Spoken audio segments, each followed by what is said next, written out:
Whoa. I'm running short of words right now, but I cannot afford this because I have to speak.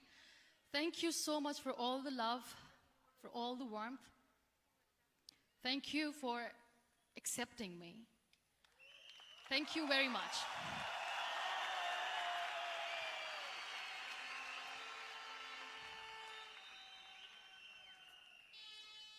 Well, I always start my talk with a disclaimer. And that disclaimer is that I've never claimed to be a motivational speaker. Yes, I do speak, but I feel more like a storyteller because wherever I go, I share a story with everyone. Well, it is a story of a woman whose perfectly imperfect life made her who and what she is today. It's the story of a woman who, in pursuit of her dreams and aspirations, made other people realize that if you think that your life is hard and you're giving up on that because you think your life is unfair, think again. Because when you think that way, you are being unfair to your own self. It's the story of a woman who made people realize that sometimes problems are not too big. We are too small because we cannot handle them.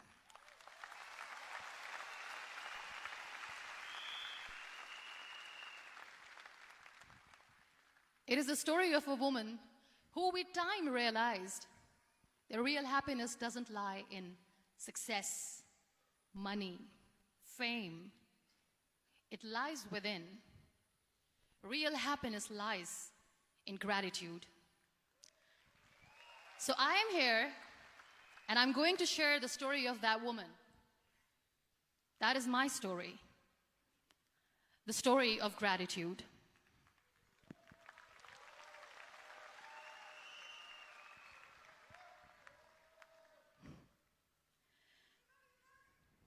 I love you too. I love you all. I believe in the power of words.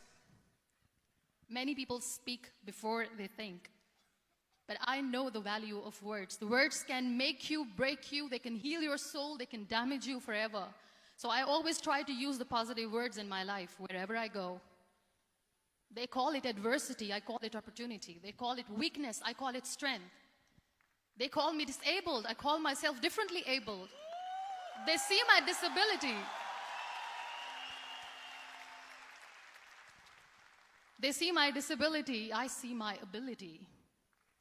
There are some incidents that happen in your life, and those incidents are so strong that they change your DNA. Those incidents or accidents are so strong that they break you physically. They deform your body, but they transform your soul.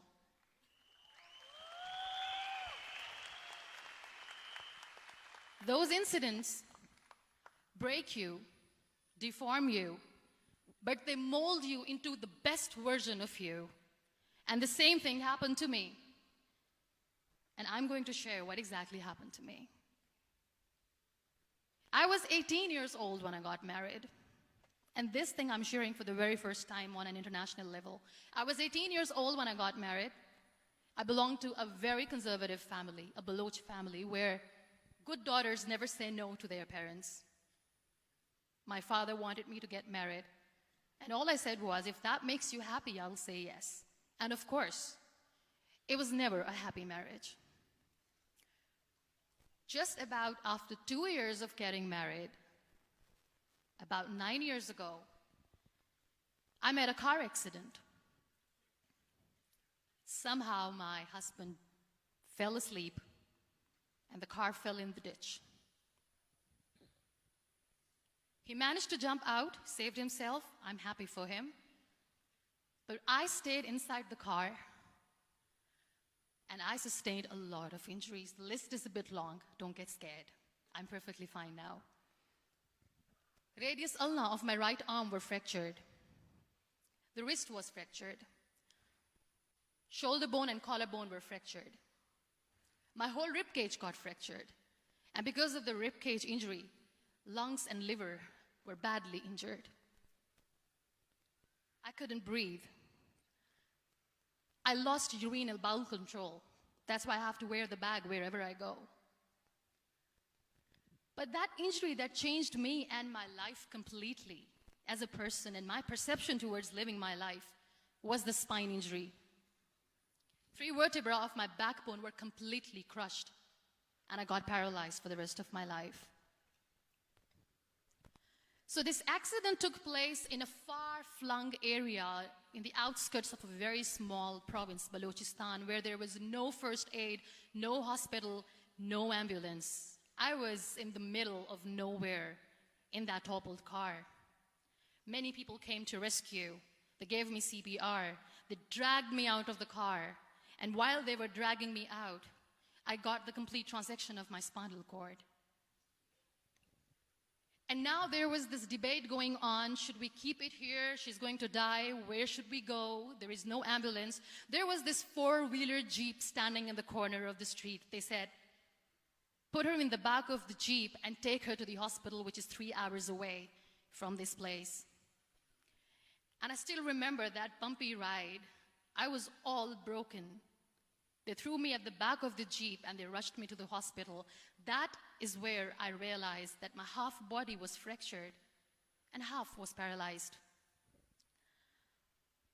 I finally ended up in a hospital where I stayed for 2.5 months. I underwent multiple surgeries. Doctors have put a lot of titanium in my arm. There's a lot of titanium at my back to fix my back. That's why people in Pakistan call me the Iron Lady of Pakistan.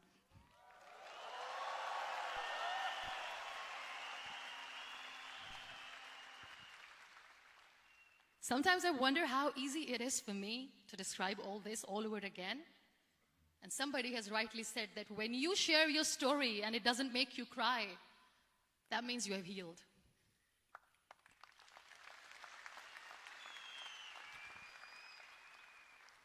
Those 2.5 months in the hospital were dreadful. I will not make up stories just to inspire you. I was at the verge of despair. One day, doctor came to me and he said, well, I heard that you wanted to be an artist, but you ended up being a housewife. I have a bad news for you.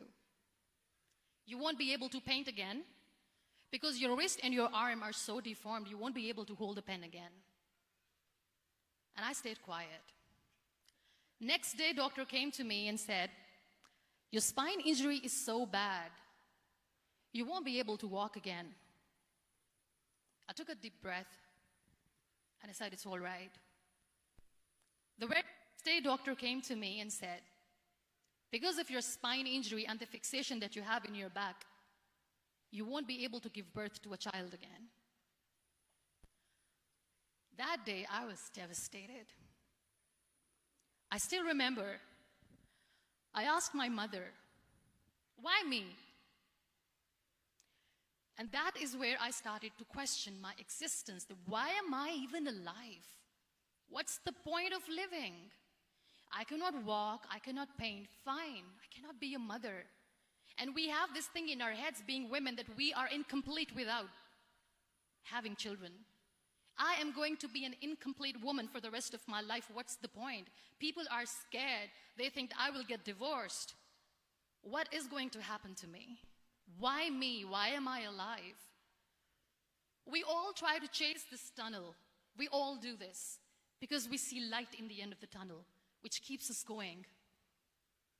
My dear friends, in my situation, there was a tunnel that I had to roll on, but there was no light.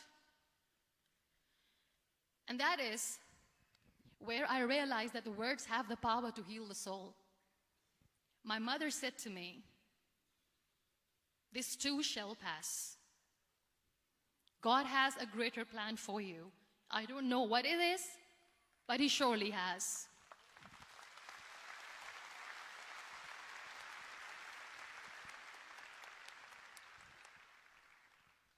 And in all that distress and grief, somehow or the other, those words were so magical that they kept me going.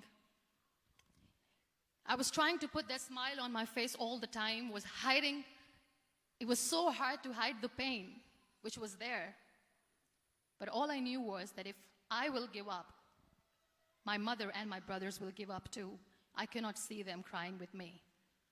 So what kept me going was, one day I asked my brothers, I know I have a deformed hand, but I'm tired of looking at these white walls in the hospital and wearing these white scrubs.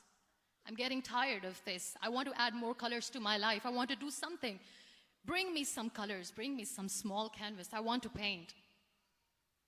So the very first painting I made was on my deathbed, where I painted for the very first time. It was not just an art piece or just my passion. It was my therapy.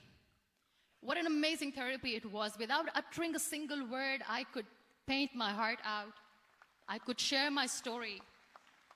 People used to come and say, what lovely painting. So much color. Nobody could see the grief in it. Only I could. So that's how I spent 2.5 months in my hospital, crying, never complaining or whining, but painting. And then I was discharged, and I went back home. And I went back home, and I realized that I have developed a lot of pressure ulcers on my back and on my hip bone. I was unable to sit. There were a lot of infections in my body, a lot of allergies. So doctors wanted me to lie down on the bed straight for not 6 months, for not 1 year, for 2 years. I was bedridden, confined in that one room, looking outside the window, listening to the birds chirping, and thinking maybe there will be a time when we'll be going out with the family and enjoying the nature. That was the time where I realized how lucky people are, but they don't realize. That is the time where I realized that the day I'm going to sit, I'm going to share this pain with everyone to make them realize how blessed they are, and they don't even consider them lucky. There are always turning points in your life. There was a rebirth day that I celebrated. After 2 years and 2.5 months, when I was able to sit on a wheelchair, that was the day when I had the rebirth. I was a completely different person. I still remember the day I sat on the wheelchair for the first time, knowing that I'm never going to leave this, knowing that I won't be able to walk for the rest of my life. I saw myself in the mirror, and I talked to myself. And I still remember what I said. I cannot wait for a miracle to come and make me walk. I cannot sit in the corner of the room crying, cribbing, and begging for mercy because nobody has time. So I have to accept myself the way I am. The sooner, the better. So I applied the lip color for the first time.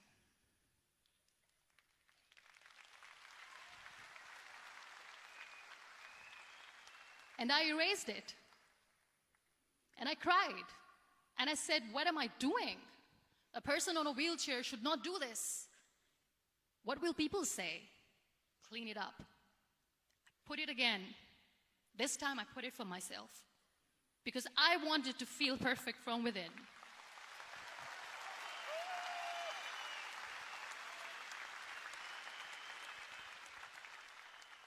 And that day I decided that I'm going to live life for myself. I am not going to be that perfect person for someone. I am just going to take this moment and I will make it perfect for myself. And you know how it all began? That day I decided that I'm going to fight my fears. We all have fears. Fear of unknown, fear of known, fear of losing people, fear of losing help, money. We want to excel in career, we want to become famous, we want to get money. We are scared all the time. So I wrote down one by one all those fears. And I decided that I'm going to overcome these fears one at a time. You know what was my biggest fear? Divorce. I couldn't stand this word. I was trying to cling on to this person who didn't want me anymore, but I said no. I have to make it work. But the day I decided that this is nothing but my fear, I liberated myself by setting him free. And I made myself emotionally so strong that the day I got the news that he's getting married, I sent him a text that I'm so happy for you and I wish you all the best. And he knows that I pray for him today.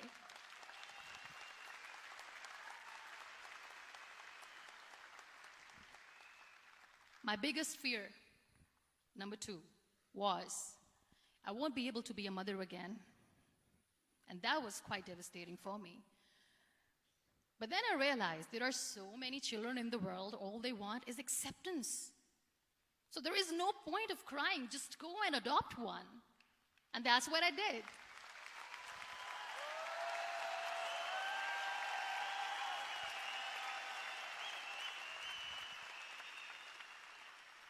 I gave my name in different organizations, different orphanages. I didn't mention that I'm on a wheelchair, dying to have a child.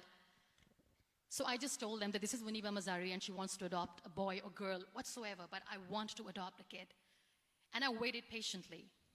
2 years later, I got this call from a very small city in Pakistan. I got a call and they said, "Are you Muniba Mazari? There is a baby boy and would you like to adopt?" And when I say yes, I could literally feel the labor pain. I said, yes, I am going to adopt him. I am coming to take him home.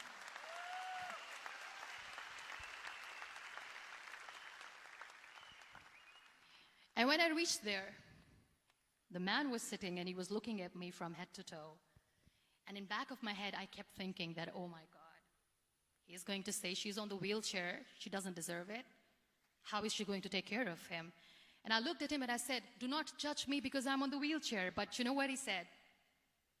He said, I know you will be the best mother of this child. You both are lucky to have each other.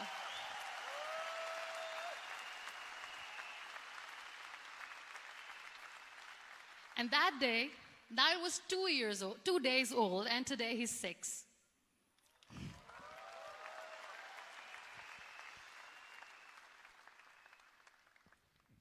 You will be surprised to know another bigger fear that I had in me. It was facing people. I used to hide myself from people. When I was on bed for 2 years, I used to keep the door closed. I used to pretend that I'm not going to meet anyone, tell them that I'm sleeping. You know why? Because I couldn't stand that sympathy that they had for me. They used to treat me like a patient. When I used to smile, they used to look at me and say that, "You're smiling, are you okay?" I was tired of this question being asked, "Are you sick?" Well, a lady yesterday at the airport asked me, "Are you sick?" And I said, well, besides the spinal cord injury, I'm fine, I guess.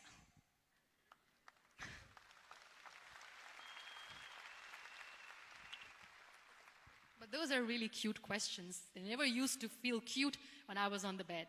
So I used to hide myself from people, knowing that, oh my God, I'm not going to see that sympathy in their eyes. It's all right. And today I'm here speaking to all these amazing people because I have overcome the fear.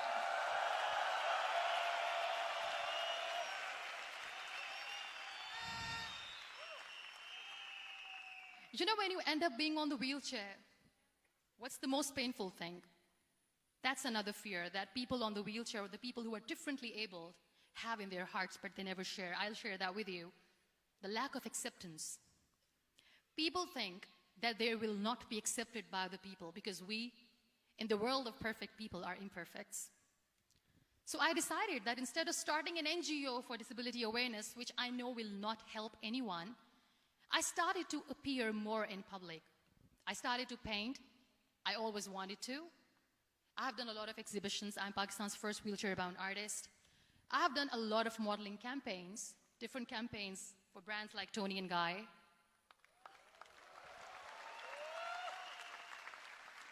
I have done some really funny, breaking the barriers kind of modeling. There was this one by the name Clown Town where I became a clown because I know that clowns have hearts too.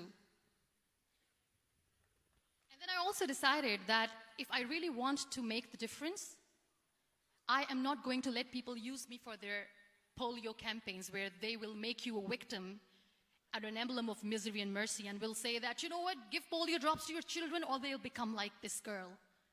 I decided that I'm going to join the national TV of Pakistan as an anchor person. And I've been doing a lot of shows for the last 3 years.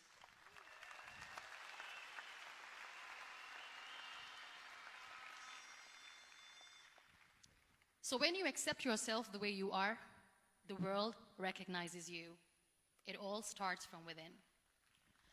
Thank you. I became the National Goodwill Ambassador for UN Women Pakistan, and now I speak for the rights of women, children. We talk about inclusion, diversity, gender equality, which is a must. I was featured in BBC 100 Women for 2015. I'm one of the Forbes 30 under 30 for 2016. And it all didn't happen alone. You all are thriving in your careers. You have bigger dreams and aspirations in life. Always remember one thing. On the road to success, there is always we, not me. Do not think that you alone can achieve things. No. There is always another person who is standing behind you, maybe not coming on the forefront, but behind you, praying for you and supporting you. Never lose that person. Never.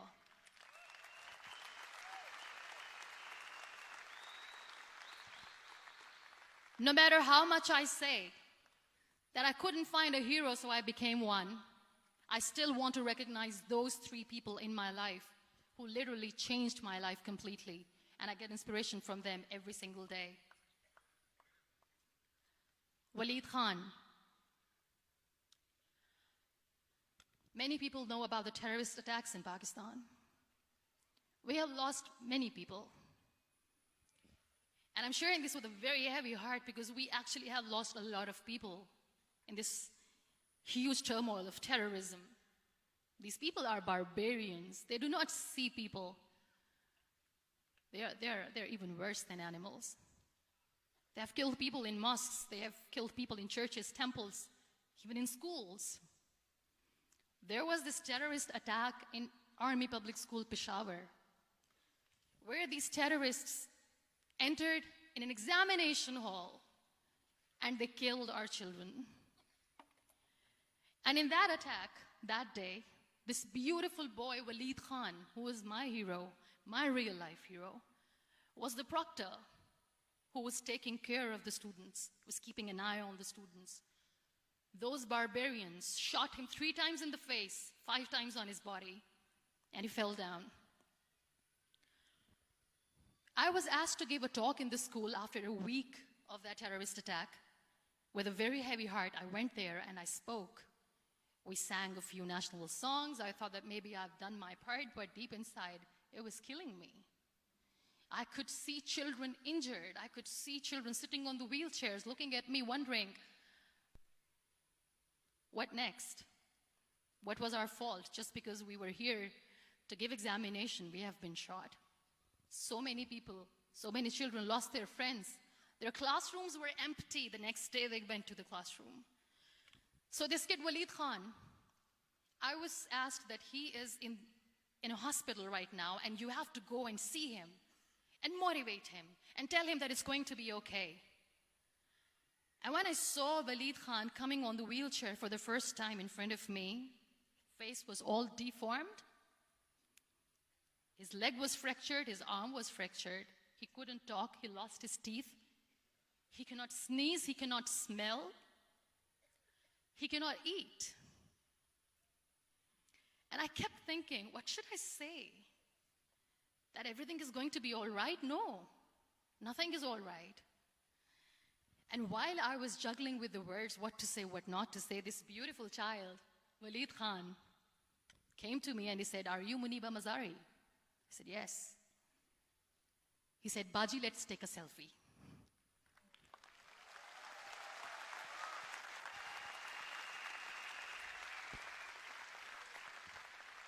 And with that beautiful, toothless smile of Waleed Khan, we took that beautiful selfie that I still have with me. I don't share that here because he was in a very bad shape that time. And that is where I realized that when I was thinking too much about his deformities, he's happy with himself. He doesn't even care. Because today he goes in the same school, and when somebody asks him that what happened to your face, why so many scars, you know what he says? "These scars are my medals and I wear them with pride."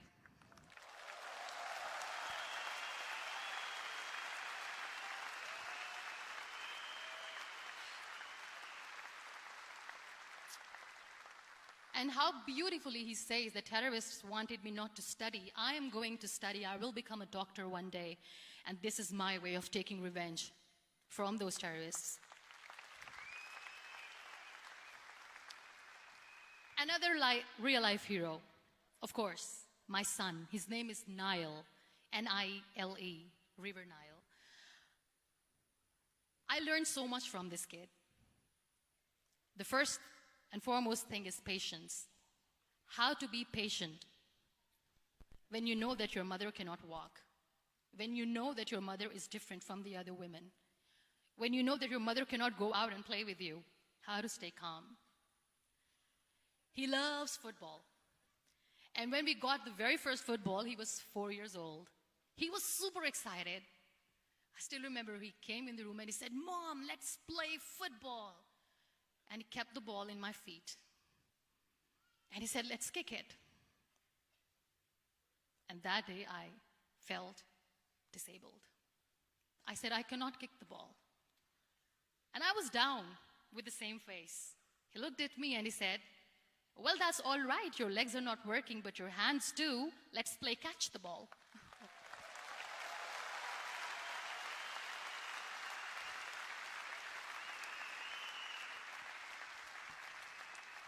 You know what? That day he made me realize that when you think your glass is half empty, come on, your glass is half full. It's all in here and here. Last but not least, the woman who made me realize that heroes have no gender. The woman who believed in me even when I was completely at the verge of despair, where everybody left, she was there. And every time I looked at her, without saying anything, she used to look at me and said, "This too shall pass. God has a bigger plan. And one day you will say that, oh my God, that is why God has chosen me." She never cried in front of me. She has always said that there will be haters, there will be naysayers, there will be disbelievers, and then there will be you proving them wrong. My mother.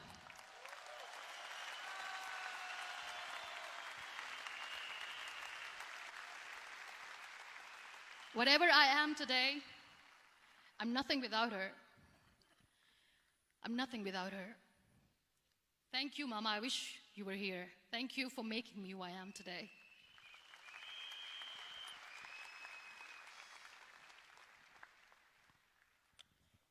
You know what? We human beings have a problem. Out of many problems, there is one more, and this is self-created one. We always expect ease from life. We have this amazing fantasy about life. This is how things should work. This is my plan. It should go as per my plan. If that doesn't happen, we give up. So my dear friends, let me tell you one thing. I never wanted to be on the wheelchair. Never thought of being on the wheelchair. I was always aspiring to do bigger things, but had no idea that for that I have to pay the price to be where I am today. It's a very heavy price. This life is a test and a trial, and tests are trials are never supposed to be easy. So when you're expecting ease from life, and life gives you lemons, then you make the lemonade, and then do not blame life for that, because you were expecting ease from a trial. Trials make you a stronger, better person. Life is a trial, and with time you realize that.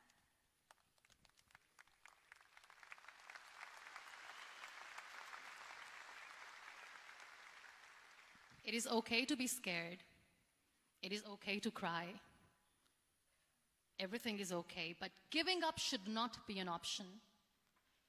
They always say that failure is not an option. Failure should be an option, because when you fail, you get up, and then you fail, and then you get up, and that keeps you going. That's how humans are strong.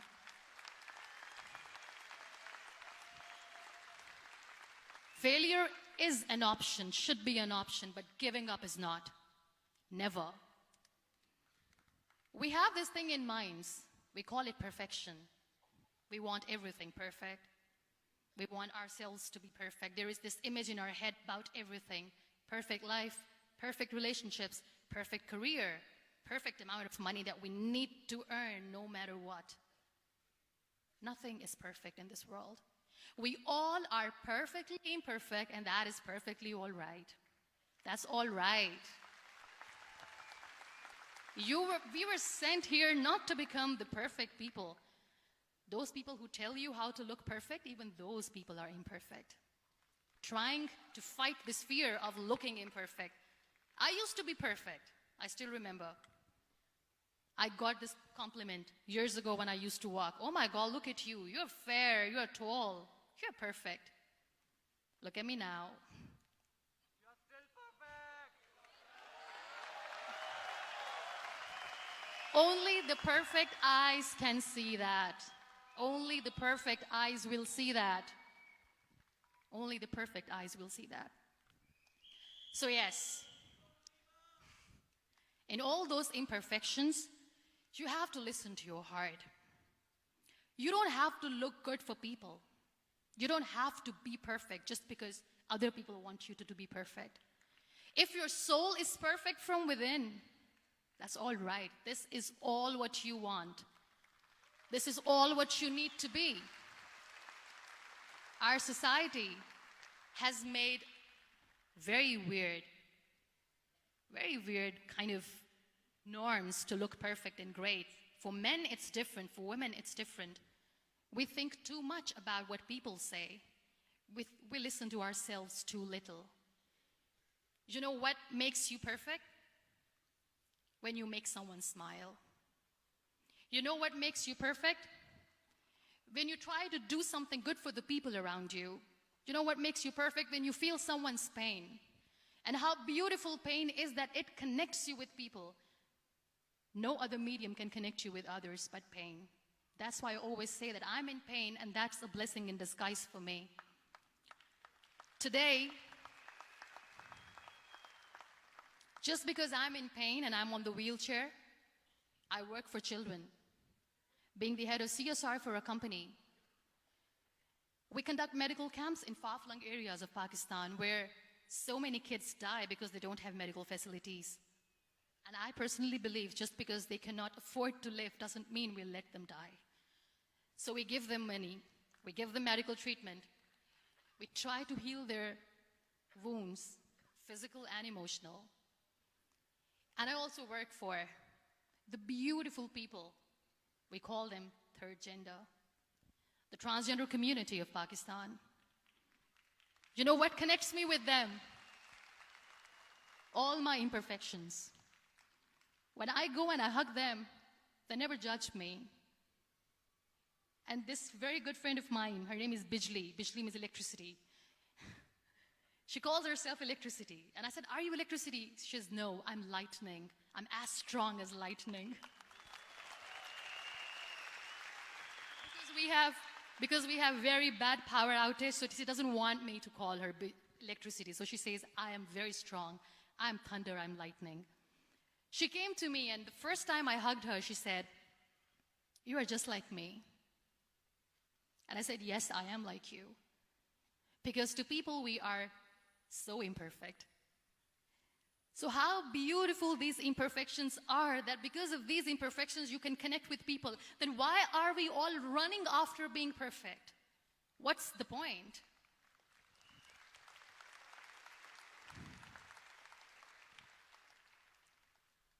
Every time I go in public, I always smile. There's always a big toothy smile on my face, and people ask me, don't you get tired of smiling all the time?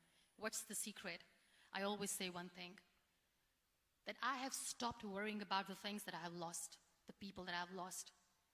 Things and people who were meant to be with me are with me.